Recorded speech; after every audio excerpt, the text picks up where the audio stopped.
सुप्रभात पिलामाने आज आम पढ़ा कौन पढ़ा ना पाठ 7 रो कौन अच्छी आस बुली जावा भट्टारिका। अच्छा पिलामाने तुम्हें केबे दर्शनीय जगह को बुली जाइछ? हाँ तुम्हें बुली जाइछ जाइन तुम्हें? हो आम स्कूल केबे जदि आमर बड़ दिन छुट्टी किंबा मकर किंबा दुर्गा पूजा छुट्टी रे बापा को कहब पाखरे जो दर्शनीय स्थान गुड़िक अच्छी बुली आसो। हाँ भल छुआ हाँ सरला तापर देखा तुम्हें केबे बाहर खाद्य खाइछ पिलामाने? खाइन मन कर देखी। हाँ बाहर खाद्य माने बरा सिंगड़ा चॉप चाउमीन घुगनी इत्यादि। अच्छा कहल जदि आम बाहर खाद्य बेसी खाईदबा आमर कौन असुविधा हम? हाँ आमको बांती लगे। तुम्हें कह? हाँ झाड़ा हुए। हाँ पेट गोलमाल हुए। भल छुआ जानिछ सब। तापरे देखिबा जदि आमे आम खाद्य मध्य आम घर खाद्य जदि बेसी खाईदबा तो कौन हम? हाँ बेसी खाइले मध्य आमको भल लागिबो नाही। बुझीगला पेट बथा हम। हाँ झाड़ा हम। हाँ झाड़ा हम। तापरे देखिबा सरला कथा आस पाठरे कौन अच्छी नजर करिबा। आस बुली जावा भट्टारिका। कौन अच्छी ना दुष्मंत बाबूंको घर आठगड़। दुष्मंत बाबूंको घर कौटी ना आठगड़ पाखरे भट्टारिका ठाकुराणी पूजा पाती।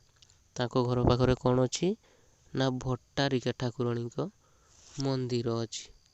बुझीगला सेथिपाई भट्टारिका बुली जावा पाई से योजना कले। से दुष्मंत बाबू कौन कले ना भट्टारिका को थोड़े बुली जावा पाई योजना कले। योजना कले माने हाँ स्थिर कले। तापर दुष्मंत बाबू कौन कले नाती नातुणी सह बाहरिले।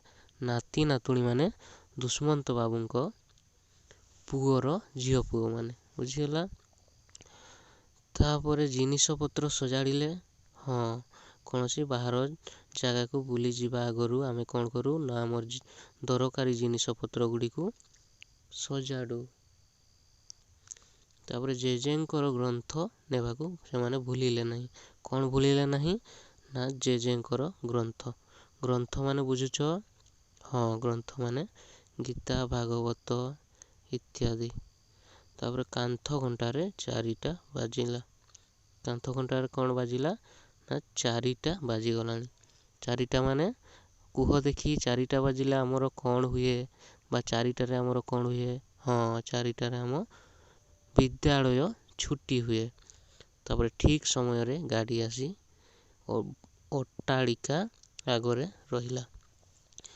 ठीक समय रे कौन हैला ना गाड़ी तांको घर पाखरे आसी लागिला। सभी गाड़ी रे बसी गले। समस्ते कौन कले ना गाड़ी भितरे बसी गले। सान पिला माने जेजेंको पाखरे बसीबाकू जिद कले। छोट छोट पिला तुम भड़िया जो माने थिले से माने कौन कले ना जेजेंको पाखरे बसीबाकू जिद कले। पाटी तुंड न करी शांति रे बसीबाकू जेजे कहिले। जेजे कौन कहिले ना पाटी तुंड कर नाही धीर स्थिर भावरे बस। शांति रे माने धीर स्थिर तुमे जेमिति एठी बसीछ। बुझीगला तापर गाड़ी मंथर गति रे गाँ दांडरे चलिला। गाड़ी कौन कला ना मंथर गति रे गाँ दांडरे चलिला। मंथर माने धीरे धीरे। जेजे पिलांकू पचारिले। जेजे कौन पचारिले देखिबा अरे तुमे सब खाइबो कौन? नातुणी कहिला जेजे बाहर जिनिस खाइबा नहीं। नातुणी माने बुझुछ? हाँ दुष्मंत बाबूंको पुओंकर झियो। कौन कहिला ना आमे बाहर जिनिस खाइबा नहीं। फल आनिछु। जेजे कहिले हाँ हाँ फल खाऊ। जेजे कौन कहिले ना फल खाऊ देह भल रहिबो। तेबे फल खाइले कौन हबो बोली जेजे कहिले? हाँ देह भल रहिबो। बाहर जिनिस खाइले देह खराब हेबो। जदि आमे बाहर जिनिस बरा घुगनी चाट चाउमीन इत्यादि खाइबा कौन हबो ना देह खराब हबो।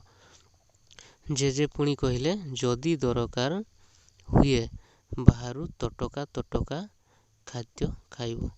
ଯଦି ଦରକାର ହୁଏ କ'ଣ କରିବ ନା ବାହାରୁ ତଟକା ତଟକା ଖାଦ୍ୟ ଖାଇବ। ତଟକା ତଟକା ମାନେ ସାଙ୍ଗେ ସାଙ୍ଗେ ରୋଷେଇ ହେଇଥିବା ଖାଦ୍ୟ, କିନ୍ତୁ ବେଶୀ ଖାଇବ ନାହିଁ। କ'ଣ କରିବ ନାହିଁ ନା ବେଶୀ ଖାଇବ ନାହିଁ। ବେଶୀ ଖାଇଲେ କ'ଣ ହେବ ଦେଖିବା ନା ଝାଡ଼ା ହେବ, ବାନ୍ତି ହେବ, ପେଟ ଗୋଳମାଳ ହେଇପାରେ। ପିଲାଏ ପଚାରିଲେ ତେବେ ନ ଖାଇଲେ କ'ଣ ହେବ? ନ ଖାଇଲେ କ'ଣ ହେବ ମାନେ ଯଦି ଆମେ ଖାଦ୍ୟ ଖାଇବା ନାହିଁ, ହଁ ଘର ଖାଦ୍ୟ ମଧ୍ୟ ଖାଇବା ନାହିଁ, କ'ଣ ହେବ? ଆଚ୍ଛା ତୁମେମାନେ କେବେ ଖାଦ୍ୟ ନ ଖାଇ ଖେଳିଛ? ନା ମନେକର ହଁ ସେମିତି ଖେଳିବ ନାହିଁ। ଖେଳିଲେ କ'ଣ ହେବ ଦେଖ, ଖାଦ୍ୟ ନ ଖାଇ ଖେଳିଲେ ପଢ଼ିଲେ କ'ଣ ହେବ ନା ଜେଜେ ଚଟାପଟ କହିଲେ ଭୋକ ହେବ, ହାଲିଆ ଲାଗିବ, ବୁଲିବାକୁ ମନ ହେବ ନାହିଁ। ଭୋକ ବହୁତ ହେବ, ହାଲିଆ ଲାଗିବ ମାନେ ଶକ୍ତି ଲାଗିବ ନାହିଁ ଦେହରେ, ବୁଲିବାକୁ ମନ ହେବ ନାହିଁ। କାମ କରିବାକୁ ଭଲ ଲାଗିବ ନାହିଁ, ଦୁର୍ବଳ ଲାଗିବ। ଦୁର୍ବଳ ମାନେ ଆମେ ଚାଲି ବୁଲି ପାରିବା ନାହିଁ। ତେବେ କ'ଣ କ'ଣ ହେବ? ଜେଜେ କହିଲେ ନା ଭୋକ ହେବ, ହାଲିଆ ଲାଗିବ, ବୁଲିବାକୁ ମନ ହେବ ନାହିଁ, କାମ କରିବାକୁ ଭଲ ଲାଗିବ ନାହିଁ, ଆଉ ଦୁର୍ବଳ ଲାଗିବ। ତାପରେ ପିଲାମାନେ ଜେଜେଙ୍କୁ ଗପ କହିବା ପାଇଁ ଅନୁରୋଧ କଲେ। ଜେଜେମାନେ କ'ଣ କହିଦିଅନ୍ତି ଆମକୁ? ହଁ ଗପ କହିଦିଅନ୍ତି। ସେହି ପିଲାମାନେ ମଧ୍ୟ ଜେଜେଙ୍କୁ ଗପ କହିବାକୁ ଅନୁରୋଧ କଲେ। ଜେଜେ କହିଲେ ଘରେ କହିବେ। ଜେଜେ କ'ଣ କହିଲେ ନା ମୁଁ ଘରକୁ ଗଲେ କହିଦେବି, ଏବେ ପଦ୍ୟାନ୍ତ କର। ପଦ୍ୟାନ୍ତ ମାନେ ଗୀତ ଖେଳ। କେମିତି ଗୀତ ଖେଳ? ଧର ମୁଁ କରେ ଗାଇଲି, ଗୀତଟି ଲରେ ସରିଲା, ତୁମେ ଲରେ ଗାଇବ, ତାପରେ ଯେଉଁ ଅକ୍ଷରରେ ଗୀତଟି ସରିବ ସେଇ ଅକ୍ଷରରେ ମୁଁ ଆଉ ଗୋଟେ ଗୀତ ଗାଇବି। ସେଇ ଖେଳଟିକୁ ପଦ୍ୟାନ୍ତ ଖେଳ କୁହନ୍ତି। ପିଲାମାନେ ପଦ୍ୟାନ୍ତ ଖେଳିଲେ, ନିଜ ନିଜ ଭିତରେ ଥଟ୍ଟା ତାମସା ମଧ୍ୟ କଲେ। ଥଟ୍ଟା ତାମସା ମାନେ ହସ ଖୁସି କଲେ। ତାପରେ ପଦ୍ୟାନ୍ତ ଓ ଥଟ୍ଟା ତାମସା ଭିତରେ ଗାଡ଼ି ଭଟ୍ଟାରିକାରେ ପହଞ୍ଚିଗଲା। ସେଇ ଭିତରେ କ'ଣ ହେଲା ନା ଗାଡ଼ିଟି ଭଟ୍ଟାରିକାରେ ପହଞ୍ଚିଗଲା। ଏହା ଥିଲା ତୁମର ପାଠ 7। ଆସ ବୁଲିଯିବା ଭଟ୍ଟାରିକା। ହଁ ଆଜି ଆଉ ଏହାର ପ୍ରଶ୍ନ ଉତ୍ତର କରିବାନି, ଆସନ୍ତା ପିରିୟଡ଼ରେ ଏହାର ପ୍ରଶ୍ନ ଉତ୍ତର କରିବା। ଆଚ୍ଛା ଆସନ୍ତା ପିରିୟଡ଼ ପର୍ଯ୍ୟନ୍ତ ତୁମର ଘର କାମ ହେଲା ଏହି ବିଷୟଟିକୁ 5 ଥର ଘରେ ପଢ଼ିବ ଏବଂ ଥରେ ଖାତାରେ ଲେଖିବ। ରହୁଛି, ଧନ୍ୟବାଦ ପିଲାମାନେ।